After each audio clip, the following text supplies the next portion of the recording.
মার্কিন প্রশাসনের আদেশে বিশ্বজুড়ে US agency for international aid বা ইউএসএইড-এর কার্যক্রম হঠাৎই বন্ধ হয়ে যায়। এতে হুমকির মুখে পড়ে স্বাস্থ্য ও সামাজিক উন্নয়ন সহ বিভিন্ন পরিষেবা, চাকরি হারান অনেকে।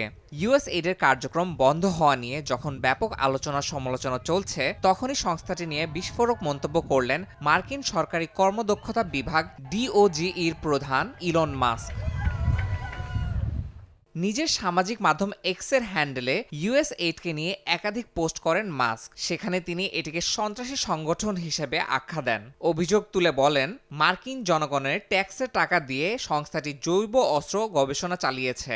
এখানেই থামেননি মাস্ক। ইউএসএইডের সঙ্গে করোনা মহামারীর যোগসূত্র দেখার কথাও জানান মার্কিন ধনকুবের। বলেন, চীনের উহানে গবেষণা প্রজেক্টে ইউএসএইডের সহায়তার কারণে বিশ্বে কোভিড-19-এর মতো জীবাণু ছড়িয়েছিল। এদিকে বিভিন্ন আন্তর্জাতিক গণমাধ্যমের খবর, ইউএসএইড সদর দপ্তরে ঢোকার চেষ্টা চালিয়েছেন মার্কিন সরকারি কর্মদক্ষতা বিভাগের সদস্যরা।